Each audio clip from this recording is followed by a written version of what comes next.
Paul is a casting director and artist, and we've got some beautiful artwork. So you are a artist, but the thing that caught my eye more than anything else, Paul, when I looked at your name on this piece of paper, and it said that you were a casting. Is it casting? Yeah, casting director, as opposed to casting agent. It's interesting. Okay. East Coast, they're casting agents most of the time. Here, they're... Okay, now I want you to tell me the difference between a casting agent and a casting director. A casting agent is an agent. They have a stable of actors and actresses, and so they'll get a call and say that they're doing a movie, and so the casting agent submits their own clients, and they get 10% of whatever the actor and actress gets. But what I don't know is if they also get paid on top of that, where on the West Coast, a casting director doesn't represent any talent, and they just go immediately to do the best job of casting and deal with 200 agents, so you get the best to choose. How did you get into the business? That's my curiosity. Well, I was artistic director of a theater in Northern California, and the producers may have done some things with the funds that didn't pay anybody. Oh, no. So I ended up, now I can't tell all the details. Oh, well, but just tell what you can. I'm going to tell you what I can. Tell what you So can. as I was packing up my desk and probably going down to L.A. or whatever to try to be an actor, I mean, I was an actor, stage, a lot of that, and all of a sudden the phone rang, and everybody else was out of the office, and I picked up the phone, and it was a man named Pat Kehoe, who ended up years later being Steven Spielberg's first assistant director on some of his films, and worked on a lot of things. And he said, "Hi, I'm Pat Kehoe, and we're doing a movie here, and we'd love to get all the local theaters, there were 7 of them, get all their actors on a file so that we can bring in, for bit parts and also mainly extras." I see. And I didn't have a car at that time, didn't need one. Had gone to UC Davis previously, and bicycles were the best mode of transportation. To get around. So I then said, well, I can bring them over now. He said, oh, no rush. I mean, the next couple of days. And I took a bus and got to the Holiday Inn in probably a half hour. And I walk in, and it's the main office, a bunch of suites, and there was a guy putting up a picture of some young girl, putting up on the wall with her name on it and stuff. And I guess he was the publicist, because he was congratulating whoever it was on the phone. Oh, that's great. We're very happy to work with her, or whatever. Okay, so I asked him where Pat Kehoe is. He says down the hall, right. And I go, and there's Pat. And we talk for a little bit. Tells me about the movie. I said, who's in it? And he said, well, we don't have any of the stars yet, but we have a couple of the character actors. And he mentioned Jeffrey Lewis. And I went, oh, yes, Culpeper Cattle Company. He played whatever. And he goes, you know that? You know Jeffrey? I said, no, I just see movies. Of his work. And I went down the list. Everybody he mentioned, I knew their careers, whatever. You just followed from it. Following it. Yeah. So then I said, but I think your lead is, and I mentioned this young girl. Wow. And he goes, how did you know that? I don't know that. Why are you saying this? You followed And I told him, it. yeah. You followed and it. so he said, excuse me, and he went for 5 minutes, and he comes back, and he slams something on the desk, and he says, you don't know this. This is a job offer.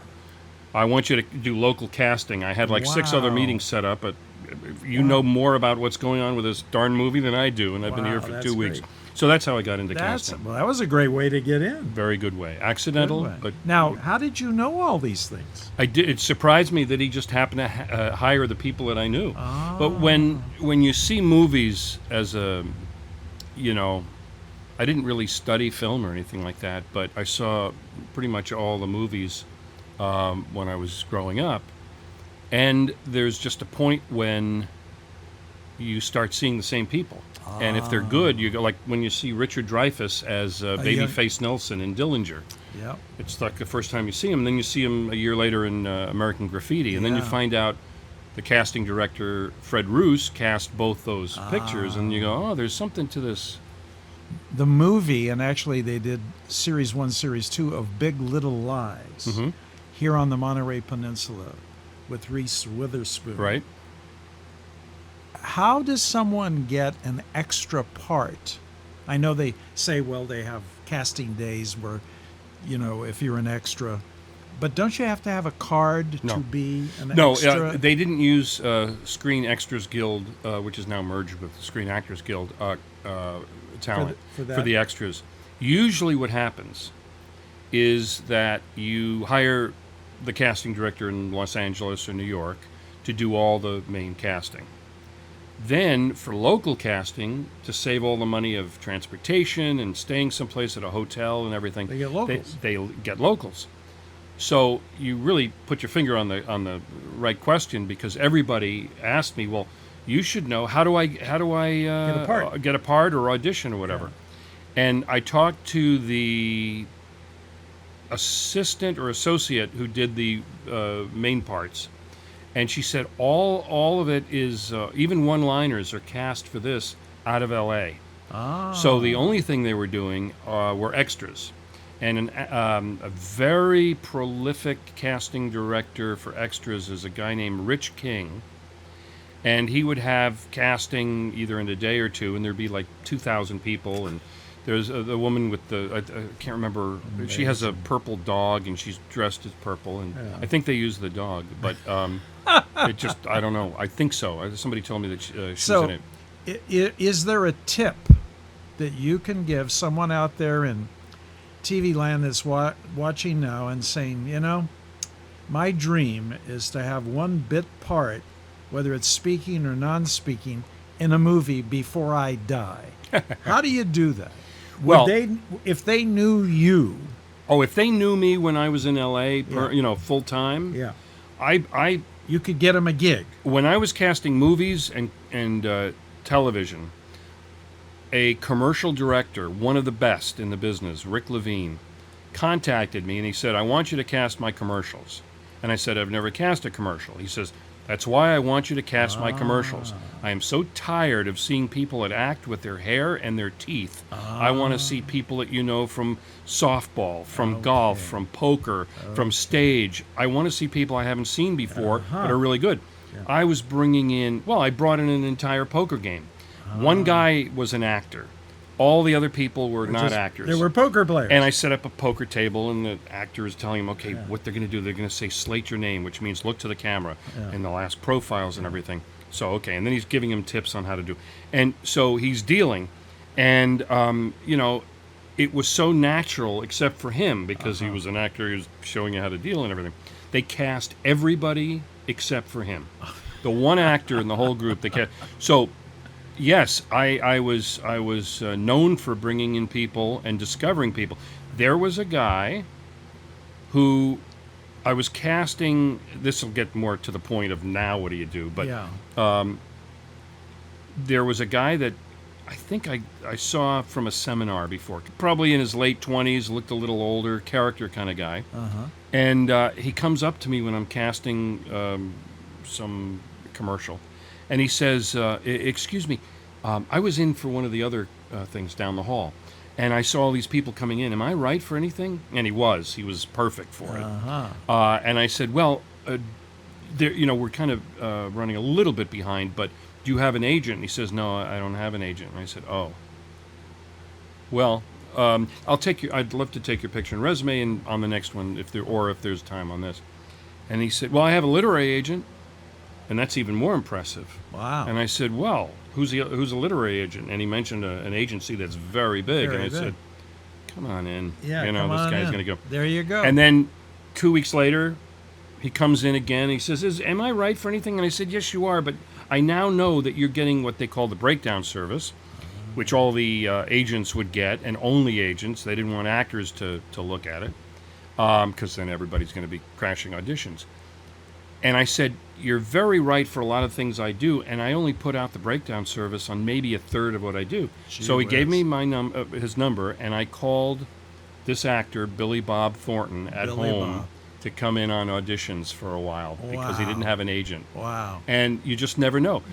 When you want to get in on as an extra thing, again, local casting, the way usually they do it is they make a notice in the paper, or you hear word of mouth that they're going to have auditions, or hopefully some theater company that you're in, near or know somebody involved in will say, "Hey, listen, they're doing this thing.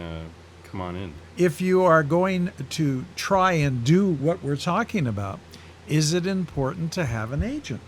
It's very important to have an agent, but it's better to not have an agent if your agent is a bad agent. I know so many people that were with bad agents. Really? And they're complaining, I can't get in. I got in on this one thing and I did well, but they never called me again. There is a pigeonholing of people, whether it's fair or not, that if you're with a good agent, you must be a good actor. I see. And if you're with a bad agent, you're probably a bad actor. And the problem is that so many actors don't know. And and I always say, this is more of an LA thing, but if you've moved to LA or New York and you get a list of agents, start at the top. Yeah. Someone's going to say yes, somebody's going to say no. Yeah. But at least you know as you go down the pecking order, if they say yes or when they say yes, you know that that's probably the best level that you can start at. But if you start at the middle and then you go down and down and down, they may just not get you, or they may have a lot of people like you in their agency, and you've missed out on some better opportunities. What an interesting story here tonight from you, Paul. I really appreciate all of that. And I want to get to your artwork. Let's put up some of the video that we have, slides that we have in the computer of Paul's work. All right, Paul, what is this one? Tell us about this. I call this McCovey Cove because of all the balls that Willie McCovey hit out of Giant Stadium. And I know if you buy the painting, you'll get to look at it and touch it. It's much thicker than it looks in the photograph, but there actually is a hot dog vendor in one of the aisles of the stadium. Oh, no. And and all the players are in the right place. Somebody asked who are the Giants playing, and I said, well, if there's no one on base... Zoom in on the hot dog guy there. Yeah, try to find it. Try to find him, Dylan. Can you find the hot dog guy? No, he won't find it. All right, now what is this? That's Los Angeles downtown with snow on the mountains. It's called L.A. Winter. Oh, wonderful. And there's an interesting story here. This is one of the thickest paintings that I've done. Gee whiz. And there's a lot of work there. Oh, yeah. A lot. A lot of work there. And a friend of mine said, bring that painting to my shop. She has a shop in Carmel. And she said, okay, watch this. And she put it outside on a brick wall. And she said, now come across the street. And she took pictures and video of people walking by. And one by one, they looked, they leaned in, they wanted to touch it because it's really thick, but they were polite, they didn't. They started taking selfies of each other and all that, or of each other, of themselves.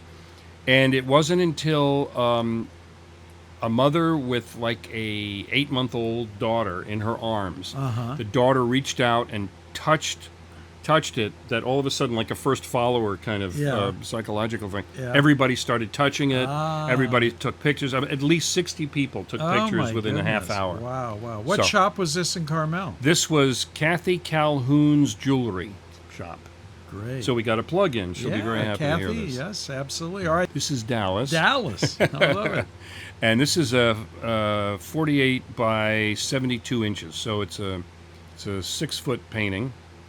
And it's one of the earliest ones that I did here. And I love it. It's got a lot of colors. This is one of my photographs. I also sell photographs on my website.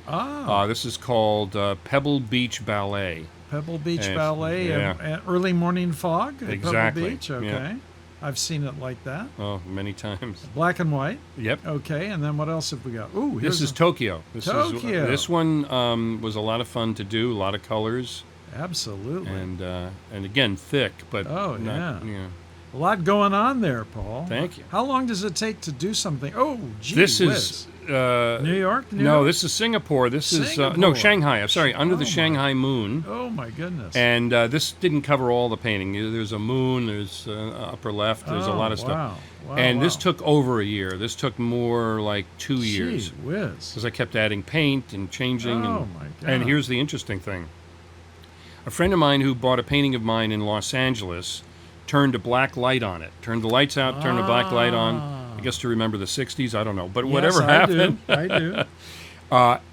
All of this was luminescent, and it looked like neon with the whiz. lights coming out of the windows. Oh, and my the goodness. river, I didn't know this, but I used fluorescent green paint with the waves, and you could see that at night, like this the is moon was great. shivering or shimmering. Gee whiz. Well, you have a lot of patience to do this. Yeah, well. And this one? This one is a Paris.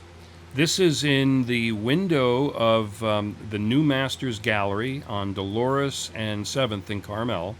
They have about 12 of my paintings on display. This one's in the front window. And about 3 months ago, a certain person was spotted when the gallery was closed, looking at this for close to 2 minutes. And multiple people saw this, and I was told the next day that this person, Brad Pitt, was looking at my painting. Oh my And of course, goodness. knowing how things are in the film business and the art business, I Yeah. said, let me know when he buys it, but that's nice. Oh, isn't that great? I don't know. Wonderful. I hope he does, Well, but I'm you sure he's good. never Other know. things Now, going. we're not going to ask you how much these are, but how do they find out how much these are if they saw any of these paintings Well, tonight? for how do those, they contact you or the gallery, The gallery. the ones that I showed you are at the New Masters Gallery. New Masters Gallery, But- and that's in Carmel. Carmel, Dolores, and 7th. Okay, is there like Right across from the tuck box. They, all Everybody knows- right, yeah. they can go online and find that Yes, phone number. New Masters. But to and, find Paul Ventura, how do they find you? you'll find on my website, paulventuraartist.com. Easy Okay. to remember. That's an article that is on my I love website. it, from yeah. the silver screen to the canvas. Yeah, it's a very good wonderful. article. There was one also that's been added to the website that the Pinecone did an article on me 2 weeks ago. Oh, great. So I'll go look for that. Yeah, that both are really well done, well written. But here's the thing: on the website, it not only tells you a lot more about the art, how it got evolved and everything, Yeah. but you can, in the shop area, you can buy some original paintings. You can buy giclées, which all the paintings that you saw that cost, some are more expensive than others, Right. based on size and how long it took. Right. But you can, if you want, for much less, buy the prints on canvas, which are giclées. Beautiful. And you can get them any size you want. And Oh. on the shopping, when you click on it, it takes you to the pricing. And on the sizes, you have options. Wonderful. There's one at Pebble Beach, Carmel by the T, the 7th hole over there, and You got a lot of art. a lot. And this is my vintage style that you see now. My favorite two are in that first one, my mother for Mother's Day on the right. Oh, yes. That's Pacific Grove where Wave Studios is. And the one on the left is a hot dog stand with all the colors. Those are actually the colors of the hot dog stand. Oh, wonderful. But that's called Tuesday Blues because Well, they can go to your website. They can look at all of this art that Yep. you've got posted there, and they can find you on the website. Mhm. And it's been a joy to have you Thank here you. tonight. Very nice Thank you, to, Paul. Nice to see meet you so much.